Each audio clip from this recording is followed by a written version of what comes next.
All right, ladies and gentlemen, boys and girls, I got a very, very special guest on here today, man. I met this gentleman when I was probably going through one of the worst times in my own life.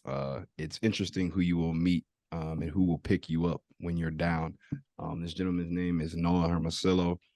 He hails all the way from Colorado, but I think the most unique thing about him is how many times he doesn't understand he's impacted other people's lives without him even being aware of it. But without further ado, I give y'all my man Noah. And also too, I've been saying this to him for like at this point it'd be a year now.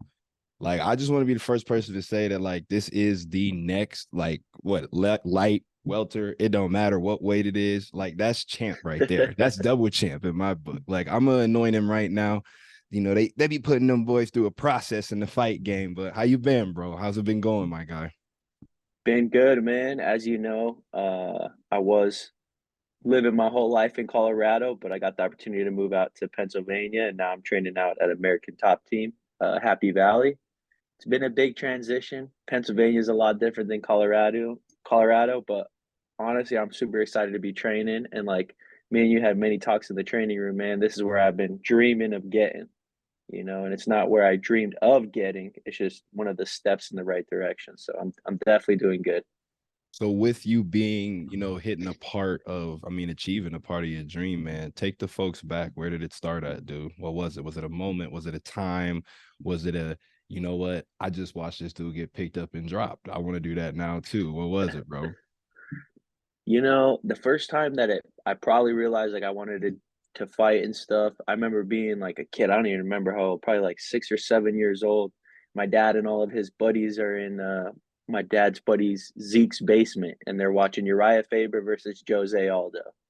And this is when Jose Aldo he still has the scar on his face, but it was like you could definitely see it way more than you can nowadays. I mean, you can still see it, but I remember they were saying all kinds of crazy things, and then I just watched those two go at it, and they fought, and they had a crazy fight. This was back during the WEC days, and I was like seeing my dad and all his friends, and at the time I looked up to them, wanted like them to talk about me, how they're talking about these guys. I was like, I think I want to be a fighter. Just being a kid, I just had that like weird thought. And at the time, I had kind of just got involved with wrestling. I mean, I started wrestling 2 years before this, if I was like six, because I started at four. But I always knew like I wanted to fight, and I remember like me and my friends, we'd always steal my dad's boxing gloves and we'd always box. And for some reason, I was in there round after round after round. I was like, okay, this is fun.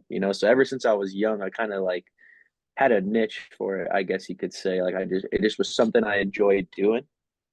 And then I kind of started focusing on wrestling. That was like my family's thing, like my whole family. We were a family full of wrestlers.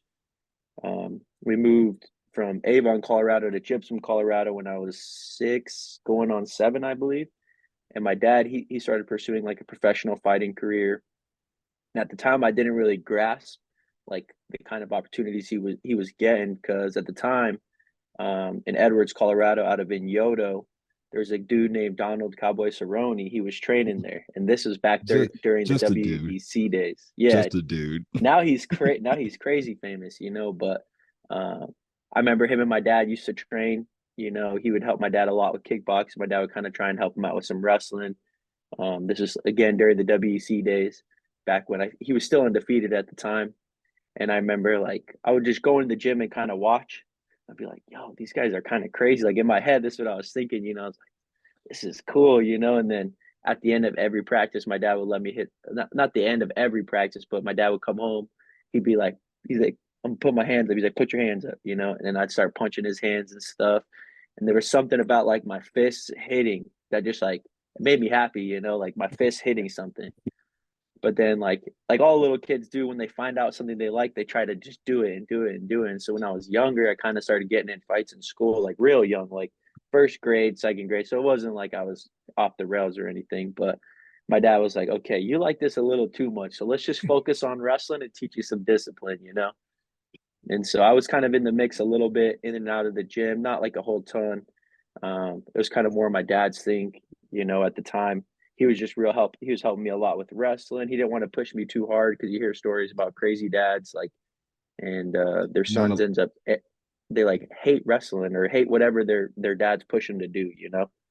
Yeah, not And so allowing he you to be a wasn't kid, man. You gotta be a kid, bro. exactly. So he just wanted me to kind of like find my love for whatever I was doing on my own, you know? And I also had those dreams as a kid. Oh, I'm gonna be in the NFL one day. You know, every little kid thinks that. And then something clicked with wrestling, you know. I mean, I was like my first tournament, I remember I was like so nervous. And my dad's like, well, hey, they actually let adults wrestle in this tournament too. So they had like the kids division and then they had the like adult division. So the dads could wrestle. And so my dad's like, if I wrestle, are you ready to wrestle? And I was like, yeah. So the adults went first. So I watched my dad wrestle and he won the tournament. It wasn't like a crazy tournament or nothing, you know, but he went and beat a couple other dads. And I was just looking at him, I was like, I want to be like him, you know. And I remember he had the weight like written on his shoulder.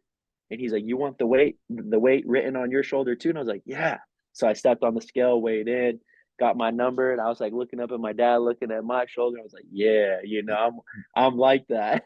Bro, you about to have me talk to my dad, bro. I put on a helmet and he was like, look, I don't got another play left in me, Nick. It's all on you.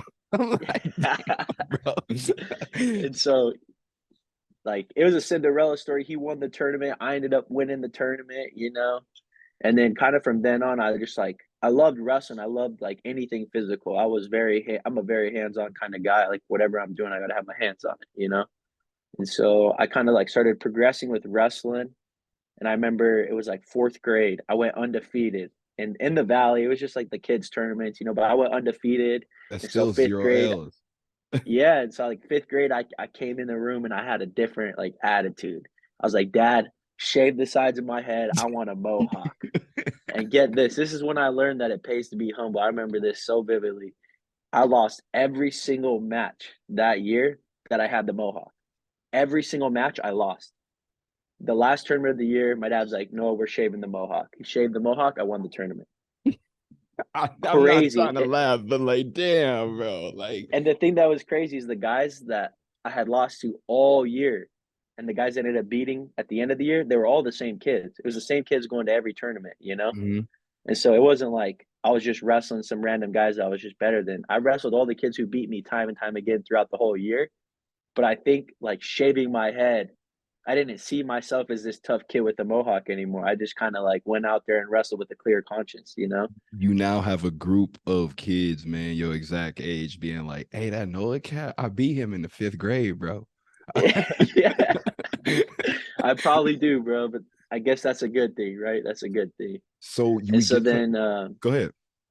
so then from then on, I just remember like I knew okay, like after that year, after taking all those L's, I was like, I don't want to do that again. Like I don't know if I want to wrestle, but if I do, I'm not gonna lose like that again because I hated it. And so my dad's like, well, I'll tell you what, when you're ready to be the best, you let me know, right?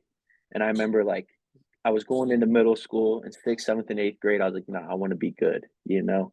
But I didn't go tell my dad yet because like otherwise I just wasn't ready to like tell him I wanted to be the best. But I remember like I was still processing things, like deciding, do I want to be the best? Do I want to play football? What do I want to do? You know?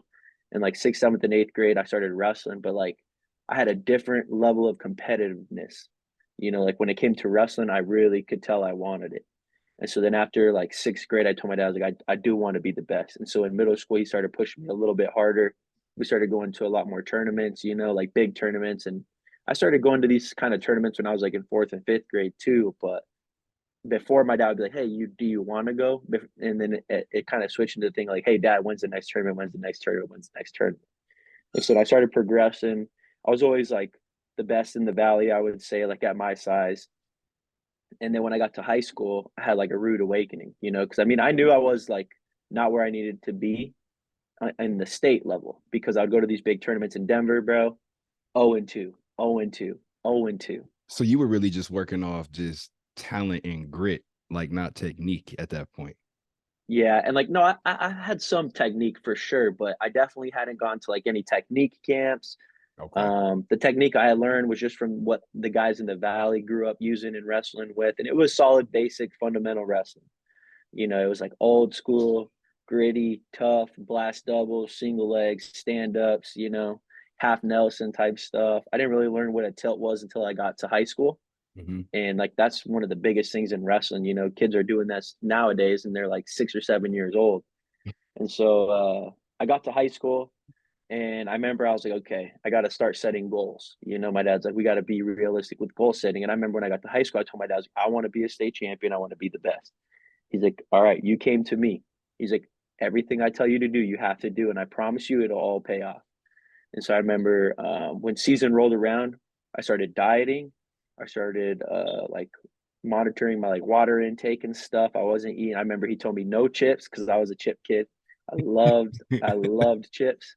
And he's like, no chips, no cake, no sweets. So if I wanted anything sweet, it was an apple with peanut butter. And it's still something I do till this day, believe it or not. But um, I cut a lot of things out of my diet. I started living more disciplined. And every morning during the week, except for dual days and tournament days, I would wake up and it got later and later as I got older, but it's because it took me more time to adjust. And so every morning, my freshman year at 6 a.m., Monday through Friday, I would get up and run. And we had like a 2 mile loop in our neighborhood. I would get up and run it. And then during lunch, I would always have a lifting class right before my lunch. And so I would lift and sometimes I'd run into my lunch and then I'd eat my lunch. Like I'd probably have like 10 minutes to start eating and I'd finish it in my next class. Then I'd go to practice and I'd wrestle. And then if I needed to get some extra weight off, like, the night before a tournament or something, I'll go work out at our local rec center. So And so I kind of started doing that my freshman year. And you're so in then like that, college before you're in college, bro. yeah, yeah. And the thing is there's a lot of kids who had been doing this like probably in middle school, training like crazy. I mean, nowadays I'll go lift. I was in Grand Junction lifting at one of the local spots out there. I can't think of the name now. Otherwise, I give him a shout out because he's an awesome dude. But I was lifting out there and I see kids who are in like fifth grade, sixth grade lifting already. I'm like, dang, like they were doing it way before me. I started living like this in high school. And so freshman year kind of did that. And my goal was to place or to qualify for state. I mean, obviously I wanted to be a state champion, but if I was being Mhm. realistic with myself, I knew qualifying was a realistic goal. So my freshman year of high school, I ended up qualifying for state. And like everyone was not, I wouldn't say everyone was shocked. Everyone was just like, wow, like this is crazy. Because one of my best friends at the time, his name is Raul.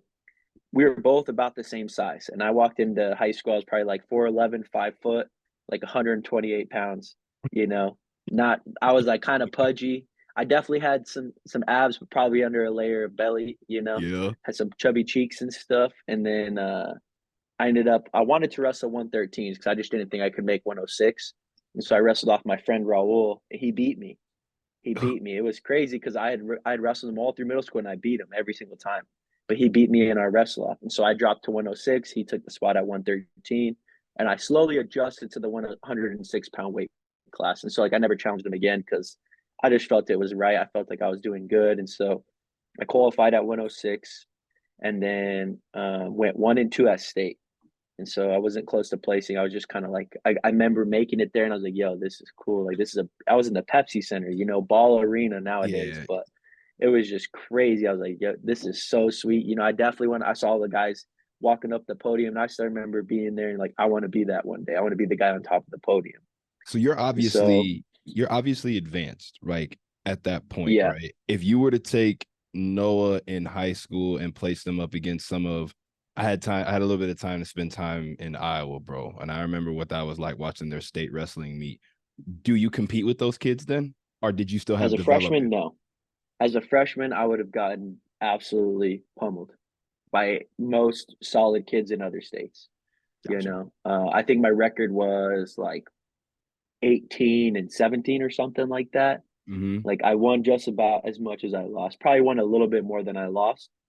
But my dad always told me it's about the journey. He's like, you don't have to be the best today, but he's like, if you keep showing up and you keep working. Actually, let me backtrack a little. I remember my freshman year, or actually no, I'm right on track with this. So after state, right, I went to this tournament over the summer and because my dad always told me, he's like, you should be getting 50 matches a summer in. He's like, you get 50 matches a summer in, you're instantly better. Right. And so I just trusted the program. I tried to go to every tournament I could in the off season and get 50 matches a summer. And one of those tournaments that I went to was the Grand Junction Summer Wrestling Duels.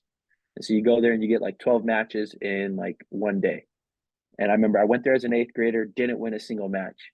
but I qualified for state my freshman year, went back again. I was like, oh, this year's different, you know, like I went to state.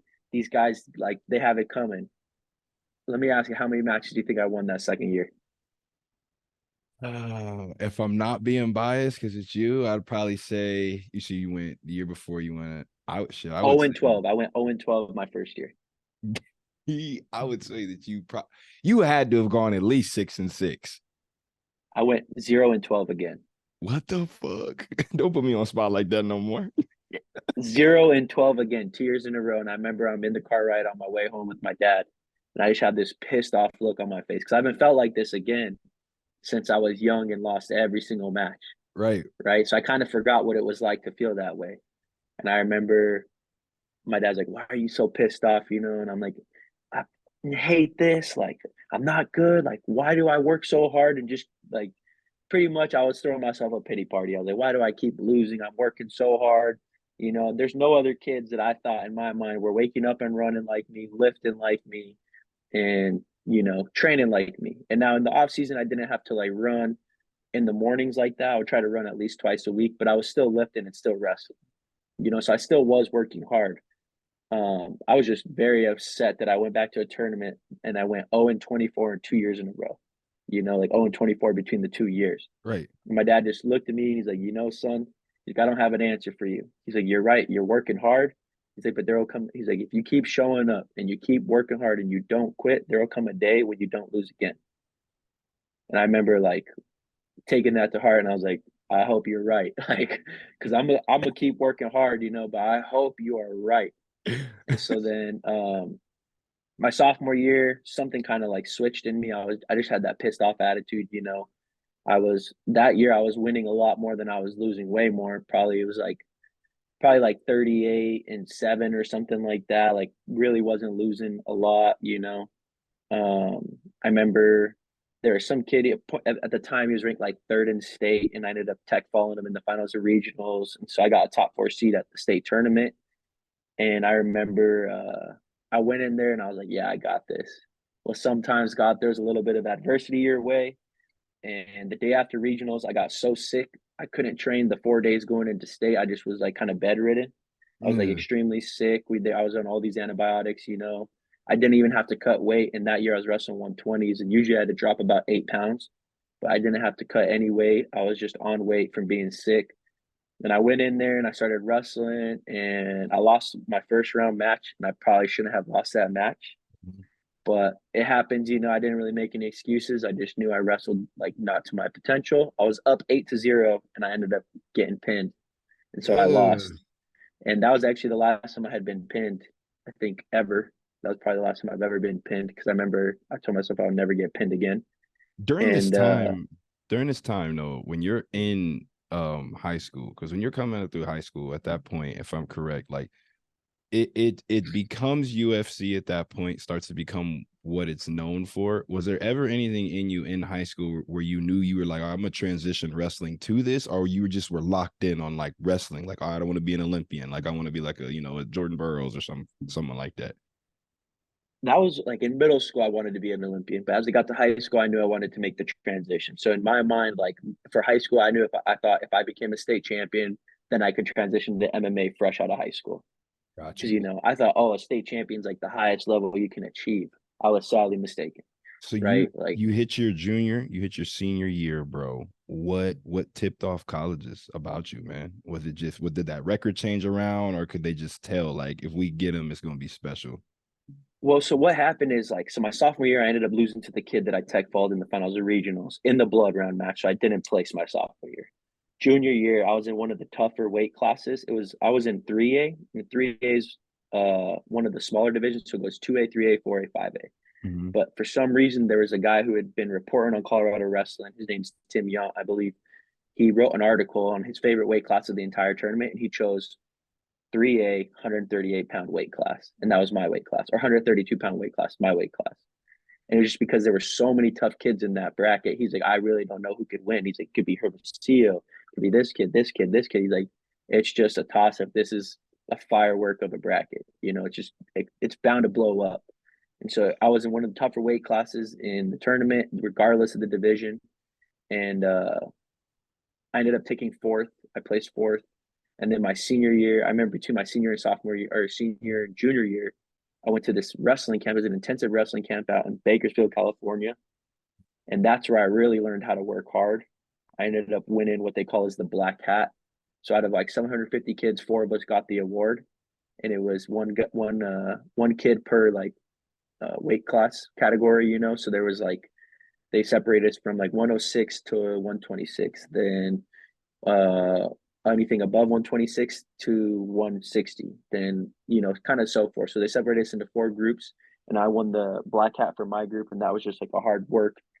Pretty much whoever worked the hardest day in day out got it. And so I ended up winning that, and they like announced that after like 12-mile run. And so I remember I came back my senior year, and I just had a different attitude. Like I knew I had been through the ringer, like I knew I could work hard, You because knew what those it looked like. yeah, those 2 weeks completely changed me, like changed my perspective. And so then my senior year I came back, I ended up going 44-1, and Phew. I beat the defending state champion in the finals. And then I went and wrestled at a high school national tournament. It's Cliff Keen Folk Style Nationals, postseason nationals. I placed seventh there, and I had a couple guys come in and hitting me up, because I went to a Virginia Beach Nationals. I just didn't train right. I was young, dumb, didn't take it as serious as I should have. And I beat some tough kids there, a couple four-time state champs, but then I lost to some kids I shouldn't have. And so I didn't really get like a ton of looks. There was a couple schools who kind of like were like, oh, this kid could be tough. Like we just got to sharpen him up a bit. But for me, what tipped off my like where I ended up going Adams State, what tipped off my coach, because I actually asked him this too, is he said he looked at me my freshman year and looked at me my senior year. And the leaps and bounds I made in those 4 years were insane. He's like, out of all the kids that I have seen come in and come out of the state tournament, he's like, you arguably made the biggest leaps and jumps in your ability to wrestle in those 4 years. He's like, which is Wow. rare for high school kids, because high school kids are kind of like steady. But he said mine was more like I was like, if you think of it as like a curve, right? Like an exponential curve, it's kind of like, and then it just takes off, right? What's rare about it too, man, is like any college coach. I don't know very many college coaches that are really paying attention. You hear someone be like, "Oh, I'll check you out your junior year," and then you never Yeah, hear from him again. But for him to keep the tabs on it, though, like yeah. that had to mean something to you when you heard it. I Oh mean, yeah, well, obviously, because because you went I didn't there. even talk to him till my senior year. So I was like, "You've been watching me," like. And I think what had happened is there was another coach. I guess, my college coach's dad was coaching at Alamosa High School, and I Mhm. had beaten some kids from Alamosa, and so he tipped his son off like, "Hey, check this kid out. He's supposed to be pretty tough." And so then my coach, he's a very smart coach, so he does his research. He wants to know exactly what he's getting if he's going to go after you. And so I think he definitely was paying attention to how I had done in the past and how I kind of just exploded, in my ability to wrestle and stuff.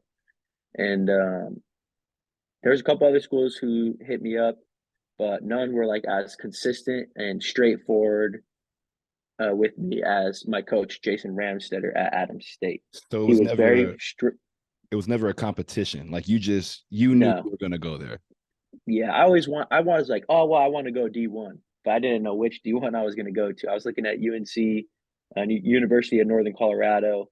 They told me I could walk on, and I was just like, I don't know if I really want to walk on. I have a twin sister; she's got to go to college. Adams State was throwing me a buttload of money to go there. And I was like, if my parents got to pay for one of our colleges, I'd rather it be my sister's, and I can get mine paid for wrestling. Mhm. And on top of that, too, I had a little sister who was born my senior year of high school, and I didn't think I was going to be as attached to her as I became. I became super attached to her. So then I had no problem staying home. Like, staying in Colorado. I was 3 hours from home. Could go see my little sister, go see my family. I still had friends back home. So it just kind of made sense. And I remember then when I got to college, like it wasn't all uphill from there. It was kind of like back down the roller coaster.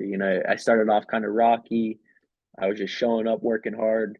The culture there wasn't the best at the time that I got there.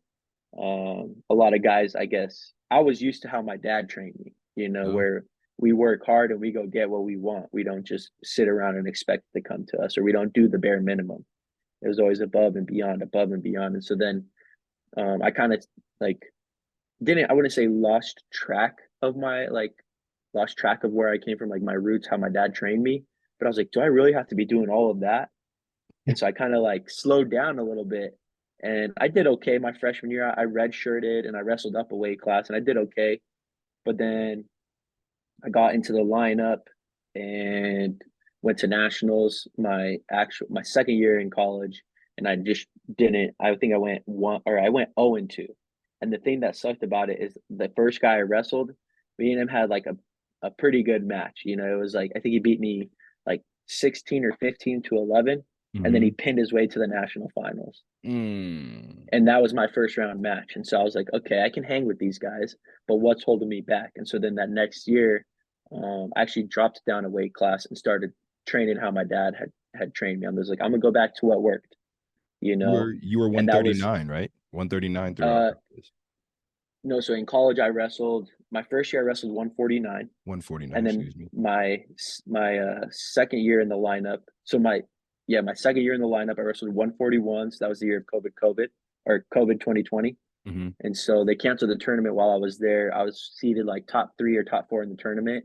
And then that's where I got my first All American as an NWCA All American. Mm-hmm. So all the coaches got together and they voted on who they believed deserved American or All American honors. You know, I got one of them, and my buddy Johnny, he got another one as well from our team. And then the next year after that is I bumped back up to 149s just because making 141 pounds was not healthy for me. About to say, Um, bro, how do you make weight, bro? That is a yeah, sport in itself, bro. it was just tough, man. And like I was growing, I didn't know I was growing, and I was like, man, I just don't think I can do it again. And so I went back up to 149s. I took sixth, and I think being down at 141s kind of did something to my body. So it took me a while to grow into the weight class. And then I ended up, so I took sixth, and then the next year took first at 149 pounds, won my national championship. And then this previous year bumped up to 157 pounds. And that was just because again, I put on a lot of size in the off season.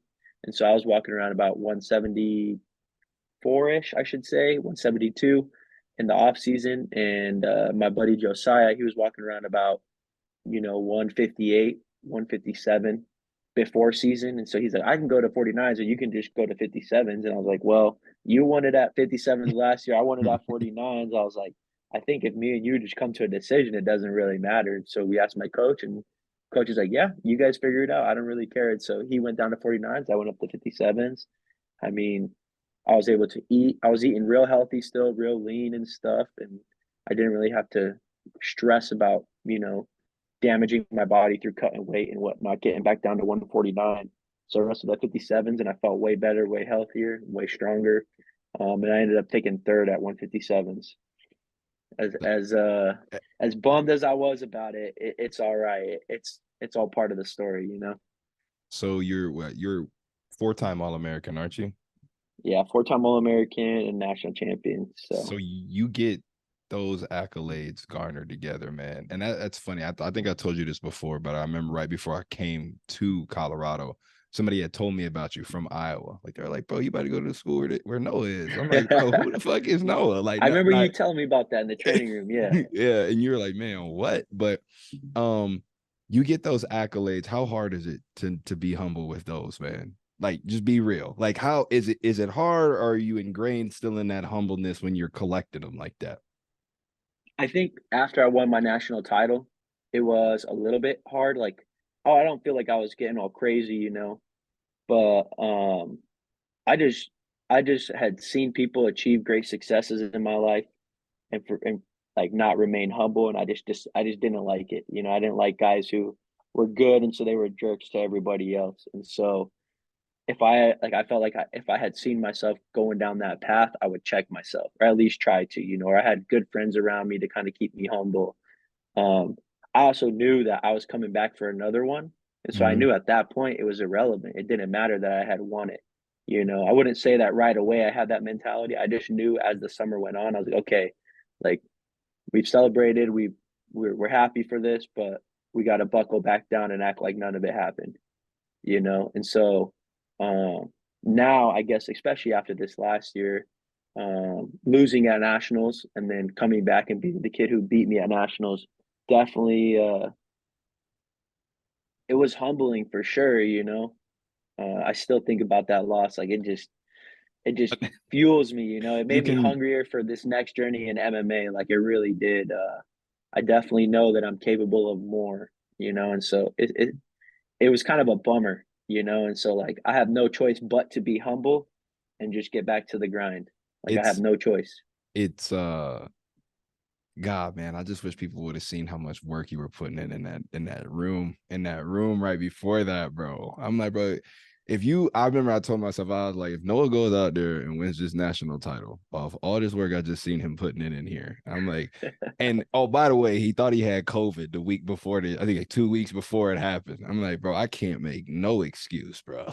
At Yeah. all, dog, like none, man. So look, I'm gonna put you on the spot with this one. So you know what it's like coming into college, bro, and having that, the mindset that you had and where it ended up. If you had to pick one kid at Adams State right now that was a young cat, bro, or two, one or two, who you think could do that? I know it's a hard one. That could like work hard and be a national champion next. Yes. Man, there's a lot. A young cat. I'll There's a put it to couple you. old guys. I'll put it to you this way: you gotta bet the first fight of the night bonus you win on it. Who you picking? Who am I picking right there right now? That's tough because they're all my boys and I'm rooting for them. And I've seen the work. There's a lot of those guys who have put a lot of work in with me specifically. But I'd say a young cat. There's two young guys that I can think of, and then there's probably two older guys I can think of. The older guys have been there with us. One of them was just in a tough weight class. He was at 149s, 157s during the time that Josiah and I were there. So behind two national champions, that's always hard. But for the young guys, I have Angel Flores and I have Aiden Valdez this year. This year, I think those dudes can win the national championship. There's a couple other guys who are out with injuries this year that aren't going to be able to wrestle. Otherwise, I'd name them. But then the older guys are Sam Loera and Nico Carrasco. Nico Carrasco is hands down probably one of my best training partners that I've had all throughout college. He's super, super slick on his feet. Nobody knows who he is because he was in the lineup behind me and Joe. And Mm-hmm. so he's gonna just come in as a dark horse. Nobody knows who he is, and he's just gonna tear him up. Oh, bro, see, that's not right though, man. He out here learning from masters and shit. They're like, this dude ain't got no like. All right, well, I'll probably be like, why I feel like he done wrestled 1,000 matches, like, cause he well, has. yeah, and these teams they're gonna be like, oh yes, like those guys are gone. Well, guess what? We got him stepping in place for us, and we got Angel Flores back in the lineup. He redshirted last year. Um, he just has a different energy to him. He's kind of like I always say, there's an age where something clicks in a young man, right? Mm-hmm. Where you get your priorities right and you care about what really matters. You're not worried about the social aspect of college and where you're worried about achieving your goals. That happened with him this year. He's so much more mature. He's more of a leader on the team now. He works hard and he works smart. And so, another on top of that, he's just naturally athletically gifted. But you can be gifted if you don't work hard, it doesn't matter, right? So he's working hard on top of that. I just don't see how he doesn't achieve it. I don't see how he doesn't win a national title. I've watched him grow since I've been there, and that kid is special. Let me tell you, he is special. So And then we we, have a couple kids coming in behind him who they're in good hands. I left Adam State, and I know they're in good hands. So, if you could give one shout out, man, to Coach Ram, bro, what does that man mean to you, bro? man, more than words can express. I mean, saying bye to him was tough. Like I remember he actually came to my house outside, and it was tough to say goodbye to him. But Ram, he took a gamble on me.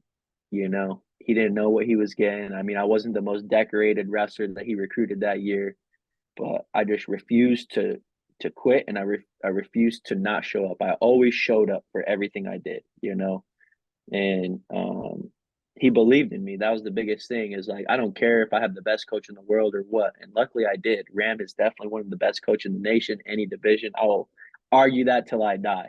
But the thing is he believed in me. You know what I'm saying? And coaches need to understand that if you believe in your athletes, They'll they run through can the go wall. so much farther than you even could imagine. Yeah, bro. And so Ram just believing in me. And not only on top of that, we developed a different kind of relationship. You know, he always says, when you get here, kid, he said, I'm your coach and you're my athlete. But the more time you spend with me, we've kind of achieved that mutual respect where I don't just care about you because you're my athlete. I care about you because you become my friend, you Mm-hmm. know? And so it's like we have that mutual level of respect. It's almost like the Karate Kid and Mr. Miyagi, you know, Yep. type of thing. And there's actually another coach too who had a lot to do with it. His name's Jerry Huff. I mean, between him and Ram, they put so much time in with me. You know, Jerry Huff would actually take time out of his day. He would work a job on his lunch break, meet me in the wrestling room, wrestle with me for an hour to an hour and a half, right? And this dude, he's decorated. He was a NCAA runner-up, multiple-time All-American, you know, former Adam State wrestler. He would wrestle with me. He was hands down better than any kid I could wrestle with in the nation. This dude is legit. Jerry Huff, I wish you guys could see what he is about. All right, but he wrestled with me every single day on his lunch break for almost 2 years. And Ram would come up and coach him and coach me and give him stuff to throw at me and me stuff to throw at him. And Jerry was always working me, you know, Yeah. but he wasn't just beating me up. He was working me through the positions, teaching me as he was doing it. And so then I started doing things that he would do to me to the other guys in the room. And then that's when our room just started leveling up, you know, because guys, I mean, some guys were already good, but some guys would be like, "Where'd you get this?" I'm like, "Oh, Jerry showed it to me." Then they started working with Jerry, or you know, Jerry had already been working with them. But Jerry Huff deserves a huge shout out as well because he was like a bigger brother for me. You know, wrestling's a very mental game, so sometimes you have good days and sometimes you have bad days. But the thing about Jerry is I could talk to him, and then that opened the door for me and Ram to be able to talk to each other. You know, and so like now Ram and I have a level of trust where it's like I could tell him anything, and he knows I'm coming from a good place.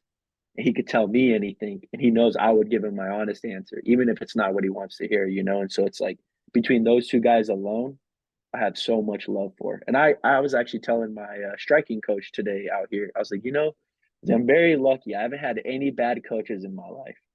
My high school coach, he wrestled for my dad when my dad coached him in high school, and so then he coached me, and so we were already like good family friends.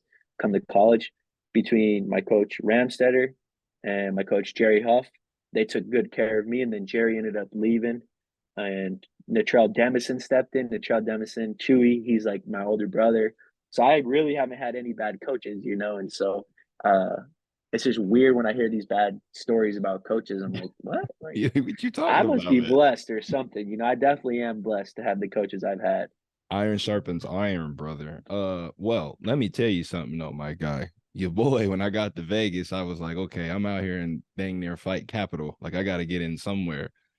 For Yeah. everybody that's gonna watch this, them cats is no joke. No, I stepped in the 10th planet, bro, out here in Henderson. And let me tell you, dog, I don't know a position, and I'm proud to say it because I'm like, I guess not too many times you'd say you're proud to get your ass whooped. You know what I'm saying? But it's like it's Yeah. humbling when you get choked out by somebody that's like half your size. You like, oh, Oh, okay, so this is real life. Bet, got it. No, no, bro. I bring yeah. that up though.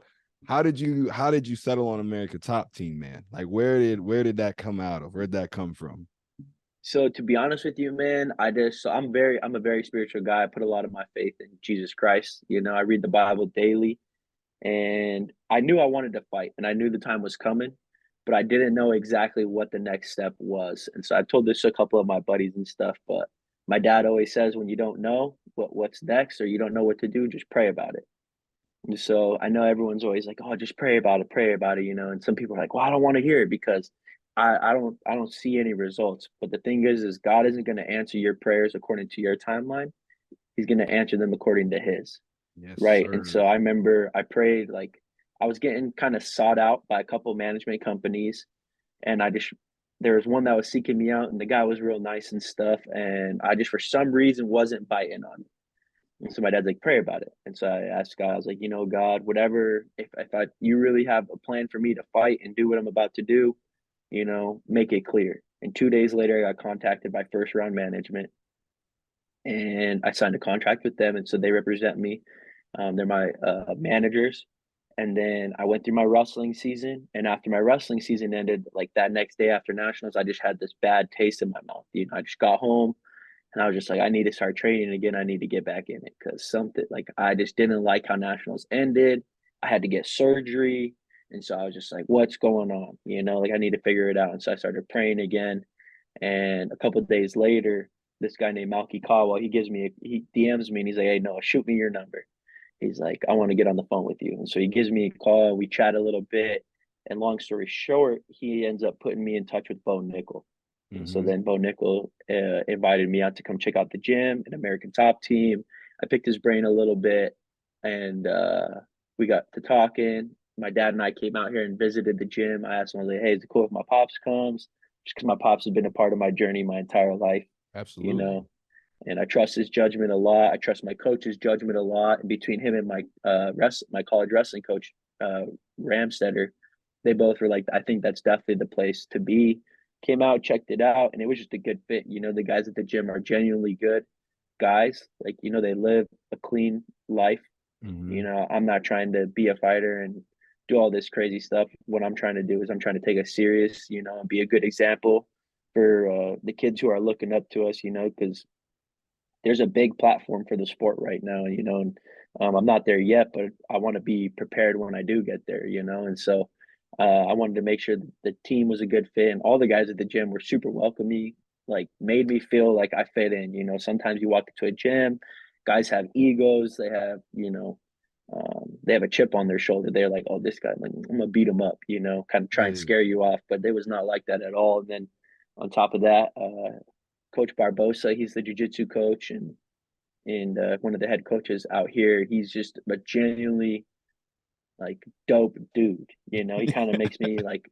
I was like telling my fiance, I was like, you know, he kind of reminds me of my dad. Like the more I've been around him, he kind of reminds me of my dad. Like they got a couple similar interests and stuff. You know, Barbosa's he's all about family. He consistently tells me, you know, we're a family. Like he looks at the gym as his family. You know, and um, so it was just a good fit from the start, you know, and I already have a good wrestling base and Bo kind of laid out a plan.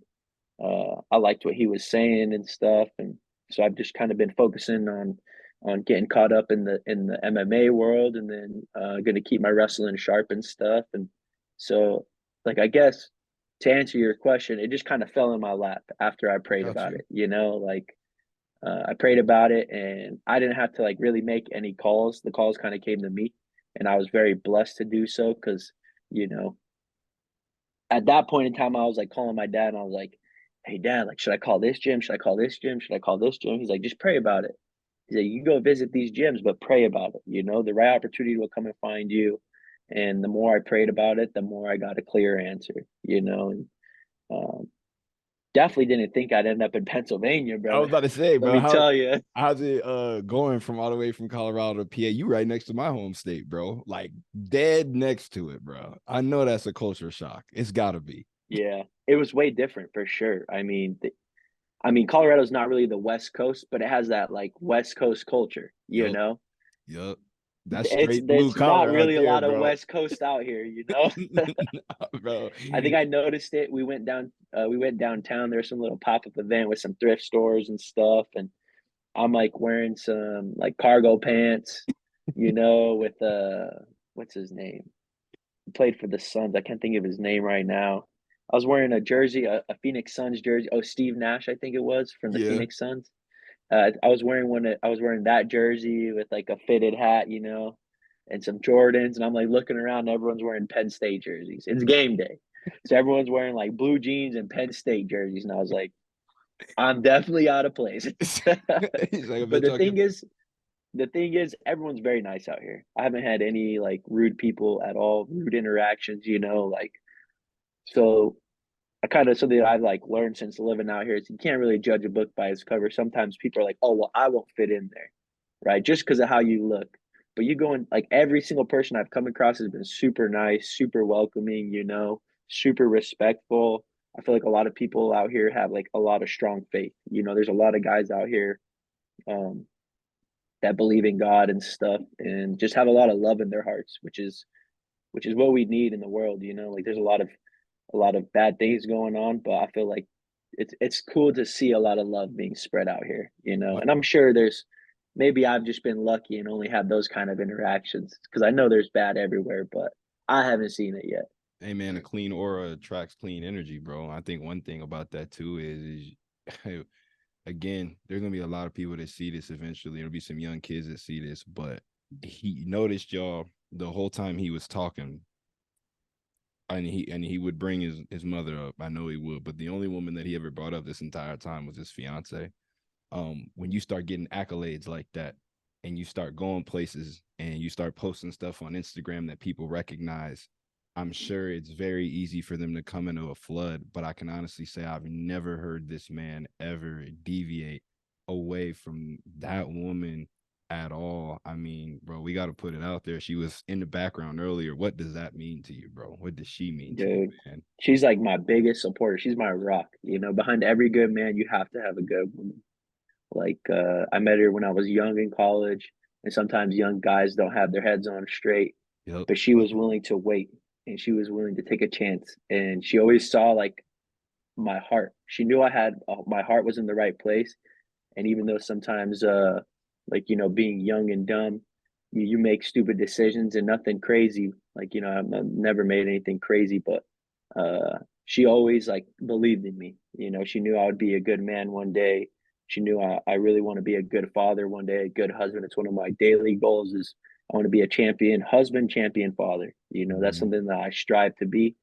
And she really took a chance on me, and she's just genuinely my biggest supporter. Like she was here. I remember when I met her my freshman year of college. I was, oh yeah, I'm gonna be a national champion. Oh, and I remember I told her I was like, hey, by the way, once I'm done with college, don't plan on me getting a job. I want to be a fighter.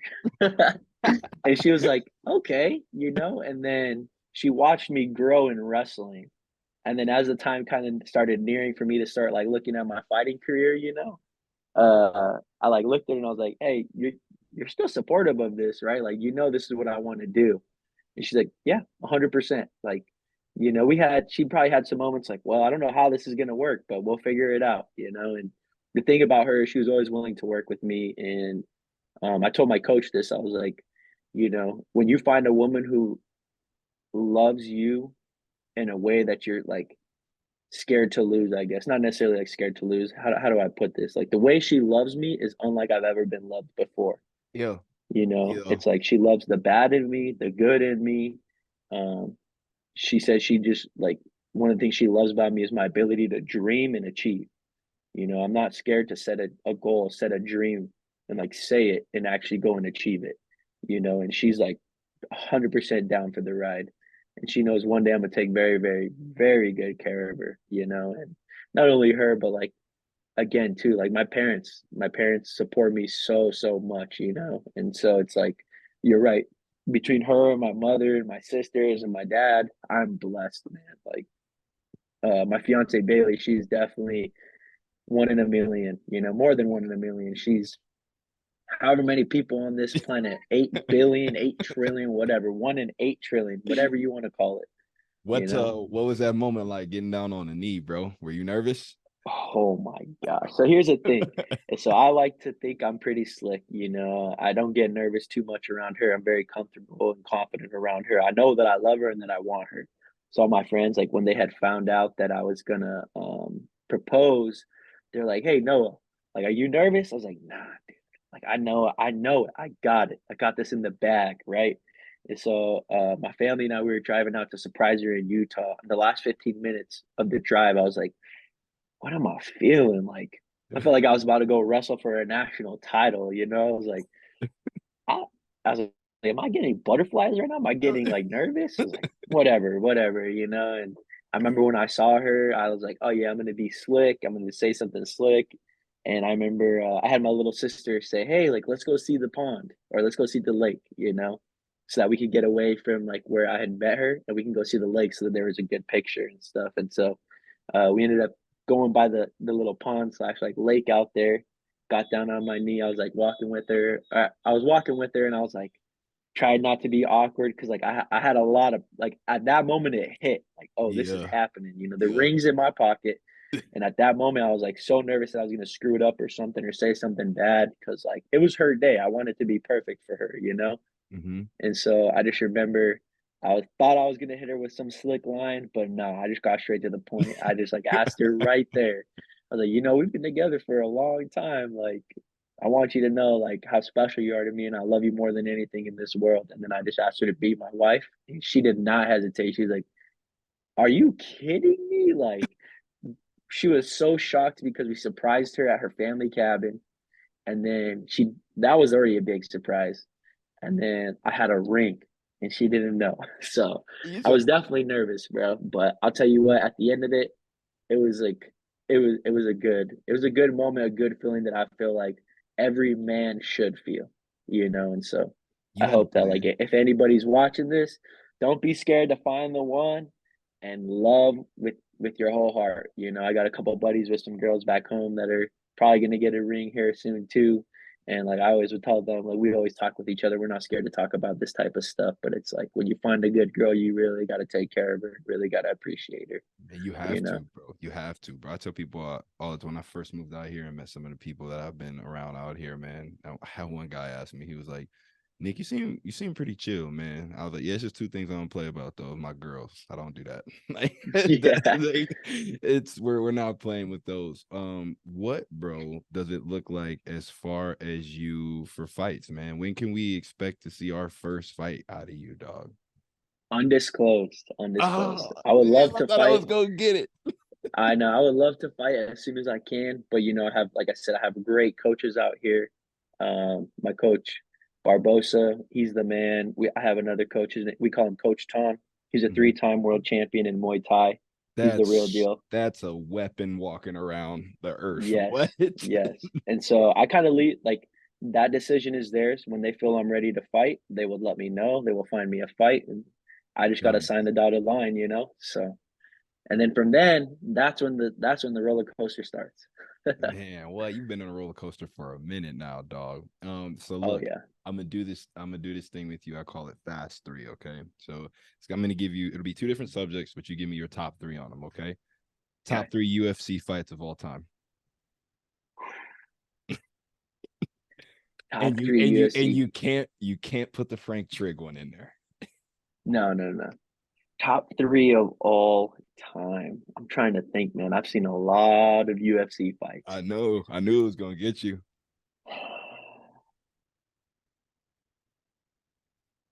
Damn. Put me on the spot like that. Let I me had think to, about bro. this. I have to make sure I go about this the right way. I would say easy first one, the one that made me want to be a fighter was Uriah Faber versus Jose Aldo. Oh, okay, okay. That fight was crazy. That just like I just remember watching those dudes go at it. Um, I'd say one that was just crazy just because of where I was. I was in Las Vegas when the fight happened, but it was Chad Mendes versus Conor McGregor. Oh man, bro, I know that was lit wherever you were watching that at. Yeah, and I guess these aren't the best UFC fights I've ever seen. It's No, so hard to answer that. they're your best. You feel me? Because Yeah, my three yeah, would be different. Like I'm throwing Jones Gustafson one in that list. yeah. Definitely. And see, a lot of Jones fights are like that for me. I'm just saying, like, crazy experience. Like, Yes. because I remember watching this and just being like, this is crazy. Yep. And number three, um, would probably have to be Chris Weidman versus Anderson Silva. Watching Anderson Silva go Oh, down for the no. first time ever, I was just like, is this real I life? s- Like, I still remember I was at my best friend at that time, Josh's house, bro, sitting on like I remember what kind of couch he had. Like that's how of a world shocking moment that was yeah, if you were a fan, bro. Like I still to this there's times I think for like a full year after that, no, I didn't believe it happened. yeah, no, it was crazy. I just remember watching it and like, because one of my best friends, Ronnie, at the time, he loved Anderson Silva, and he was just we were talking about it, and he's like, "Dude, that was like I knew he was crushed." He loved Anderson Silva, and I'm just sitting here scratching my head, like, "Okay, well, who the hell is this Chris Weidman dude?" Like, when that kind of stuff happens, I want to do my research on this guy, and so you learn more about him and just all that stuff. But I guess probably the best. Okay, sorry, I'm You can adding you can one. add The for it. best fight. the best fight I've probably ever seen in the UFC was Robbie Lawler versus Rory McDonald. I Yeah. think it was Robbie Lawler versus Rory McDonald too, Hmm. where Robbie Lawler's lip was split, McDonald's face. I think he fractured his orbitals and his nose. It was just crazy fight, but that was like another one of those fights. I was like, yeah, okay, I really want to be. I want to know what it's like to be those guys. You know, I don't want to take that kind of damage. Hopefully, I never have to. Um, but that's like two warriors like leaving it all out there, you know, Yeah. and that was probably one of the greatest fights I've ever seen. Which It was really hard to say there was a true loser there. Like you go McDonald did get TKO'd, but he's a winner, you know, just for even showing before how tough he is. even before that though, I think the doctors were involved in the fight at that point. Like they were like, "Fuck Yeah, it, we're just gonna let him go, bro. Like just yeah, let him yeah. go, dog." Okay, Like I got. that I, was yeah, that was honestly a crazy fight, you know, and there's all kinds of crazy fights, like you know, the Rampage Jackson and Chuck Liddell fights. Those are always awesome. I was a huge Rampage Jackson fan, huge. so, And so I so was did it break your heart when John did him like that at such a young age? yeah. But the thing, yeah, it did. I was like, man, this is like the passing of the torch, you know, because the thing is, my dad, I felt like was always good at spotting up and coming fighters. Mm-hmm. Before John Jones was John Jones, he told me that kid's tough. He's going to be a champion. Before McGregor was McGregor, told me, watch this guy. He's really good, son. Before Khabib was Khabib, he always told me this guy's going to be a champion. So I'm like, dude, you're predicting the future every single time. Like, I love the UFC and I'm really big involved. I like love watching it and stuff, but my dad's even more. Like, you know, he loves it the whole 100 yards and more and further. So, Got I another mean, I was lucky to always be learning from him, you know? got another three I gotta throw at you. Top three Okay. arenas, man, because your time is gonna come. It's gonna come way sooner than you think, bro. But top three arenas you want to do that tunnel walk out of, bro. Bro, Madison Square Garden. That'd be insane, first of all. Second would probably be Abu Dhabi. Okay. And then third,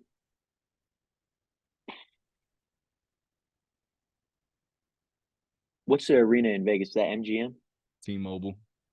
or T-Mobile Arena, bro? Yeah. Just because, like I said, my lady, she's from Las Vegas. So I'd always be flying in and out and in and out in college, and always seeing the billboards of all the UFC fighters and stuff. And I think one, it'd be cool to see my name up there, and then also like headline an event out there too, you know. And then did you see that Dana White's actually going to do some events at the Sphere? I So if that did. happens, I'm game. If that, When listen, that day comes, I'm game. listen, they do one at the Sphere. I'm out there 6 days before the event starts, pitching a tent in line. Man, what that sphere experience, dude. Like even driving past it now, bro. It literally looks like an alien spaceship just landed behind the Yeah, street. It's it's crazy when you look insane, at it. especially when it's all lit up too, you know. I think they're doing it for Mexican Independence Day, which would be insane. Which is actually funny, man. I don't know if I'll ever have the chance to run into him or roll around with him. But that 10th planet that I told you I started going to, Raul Rosas goes there, man. Uh, Yeah. his trainer Trevor is like a super cool dude. Every time I see him and talk to him, I'm like, bro, this motherfucker reminds me so much of Noah. Like so much of Noah, bro. Just how just he's a cool, calm, level-headed cat, man. And literally all he wants to do is train and take care of his family. That's it. He don't want to do nothing else, bro. Yeah. But nah, man, like it's definitely been. I know it's been a long journey for you. I mean, and it's still gonna keep going. But at the end of the day, bro, like you're just getting it started. The last thing though, man, that I wanted to leave you with here was so for a while there, if you remember where Sawatch was in Colorado, I don't know if you remember where that was at, but I had the Yeah. opportunity to be a unit director there, man, for a boys and girls club. I recently just did one of these with my boy Damone, who plays for the Falcons, and I put a thing on him, and I'm gonna put it on you. And this is obviously a future thing, but so I told Damone, however many sacks that the Falcons end up with, that's how many hygiene kits will get out to Sawat. So I'm gonna put this now. It's being provided by me, but I'm gonna put this one on you. When you start fighting and accumulating that record, those first 10 wins is going to be turned into 100 kits for them. You know, being close out in that area, how many of them kids don't have anything, bro, like at Yeah. all. So I just want to let you know, man, that like this is kind of the foundation of something that we're going to end up doing for giving back to kids and stuff like that. But I wanted to make sure every one of the guests on the show had the opportunity to do that. So just to give you a little something more to fight for, bro, than what you already were. You know what I mean? No, I appreciate that. Sorry, my headphones just died, so I got to lean in a little bit. Can you hear me all right? Yeah, you're good, bro. You're good, man. You're good. But no, I just want to say, bro, look, get this out there too for people. So one of the biggest reasons why I wanted to do this with Noah is the entire time he was talking, you just heard the humility come out of him. He seen me, and actually his boy Hunter too noticed something in me when I was just kind of laying there lifelessly. I wasn't lifelessly laying there, but I was in the training room, and I at that time wasn't worth a shit. My head was down, like my whole vibe was off. He gave me this book called Relentless by Tim Grover. I read that book, and I tell you this now, it took so long to give it back to me, man, because I had to read that. I read that book 3 times, bro. Like 3 times front to back, like all the way through. And Hunter actually wrote me on this. I actually still have the piece of paper, man. And he said it literally says, God told me to tell you that everything was going to be all right. And at that time, I don't think you and Hunter had any idea that those were some of the 2 things that were keeping me going. I mean, I was going to Hunter's Bible study at the time. So I just wanted to say, bro, thank you, man, because you have no idea what that did for me. In essence, you saved a life and didn't even know that you did. And it's because I wasn't humble in the way that I was walking around and doing things, and my ass needed to be sat down, bro. So I just want to tell you, I appreciate the hell out of you for that, dog. Because for real, man, if you and him don't do that, I don't know if I'm chilling on this podcast with you right now, bro. Where I was at, I really don't. I was losing it daily, so I appreciate you, my guy. Hey, of course, bro. I don't think you understand that you had a big impact on me too. Because while you're going through your knee injury, and I was seeing the way you were working, and your leg, man, it had a long journey ahead of it. And I was like, if this dude's in here working 3 times a day, I can work harder too. So it goes both ways, you know. Like you said in the podcast earlier, iron sharpens iron. Yeah. And so I'm glad I was able to make an impact on you and help you out in a tough time. But you also helped me out a lot more than you realize, you know, because as you know, um, my senior year wasn't easy either. You know, Yeah. I like I told you, I had to get surgery after my wrestling season, so I was doing a lot of rehab as well. But it was because I had seen you go through what you went through that I knew I would be all right too. So it kind of prepared me, you know, just seeing that level of grit, you got to have that level of grit. So I just again I want to go on record, whether it's 135, 145, 155, the man is gonna be a champ. And when he gets the first one, he's then gonna come back and then he's gonna double up on it too with the double champ status. I know you will. I know it's in you, bro. I just want to say, man, whether it's 5 years, 6 years, 7, 8 down the road, I would be like, y'all go back to when I was doing podcasts on Zoom, bro. And just remember, I was the first one that said this shit. bro, you've been saying it since way before this podcast, man. Man, it's hey, it is what it is, brother. Also too, let all the people know the man. If you reach out to him and you need anything from him, don't be a weirdo. I know, I mean, don't be a weirdo. Noah is one of the most legitimately humble people on this earth, man. I think I done moved this podcast around with my boy about 3 times to no fault of my own. But yeah, bro, that's the guy, man. Everything that you've seen here in this podcast, everything you heard him speak about that, I mean, he lives it daily. I'm daily. I mean, the only wrestler that I've ever seen or known to be 7,700 foot in the mountain in the middle of summer training, man, getting stuff ready for the athletic training room and all the other fun things, brother. So, like I said, man, I want to appreciate you for having you on here, brother. God's with you every single day. You already know that. That's something I don't got to tell you, but just know you're receiving prayers from Las Vegas, bro. And I'm with you, man. When it drops and your first thing drops, you let me know. Shit, I'll wear the flag. It says no across it, bro. I'll have a full on watch party for that one, B. Hey, bro, I appreciate that. I really do appreciate the prayers and the support always, man. Like to be honest with you, this is my first podcast I've ever done, so it's one for the books for sure. I'm gonna remember this forever. Bet, bro, bet. When next time you come out to Las Vegas, as long as at that time she'll probably be your wife by then. But the next time She you will come be. out, She will. We're getting married in Vegas, so oh, okay. So if I could borrow you for like maybe 20 minutes, that's all I ask. Just give me like 20 minutes. I'll ask her if I need to. I'll even sweeten the deal and buy y'all dinner too. Like, here, just Hey, go have a great don't time. worry, bro. She's real easy to work with. Easier to work with than I am. So if you ask 20 minutes, she's like, go ahead and take them for 40. All right, brother, man. Will you get back to what you got going on, bro? And I appreciate you for being on here. Hey, always good to see you, brother. Thank Yo, you for having me on the podcast. I'm excited to see what you got going on and stuff. And like I said, we'll have to do this again when I'm actually fighting and got a couple belts around my waist. yes, sir. I'll catch you, my guy. All right, I'll see you.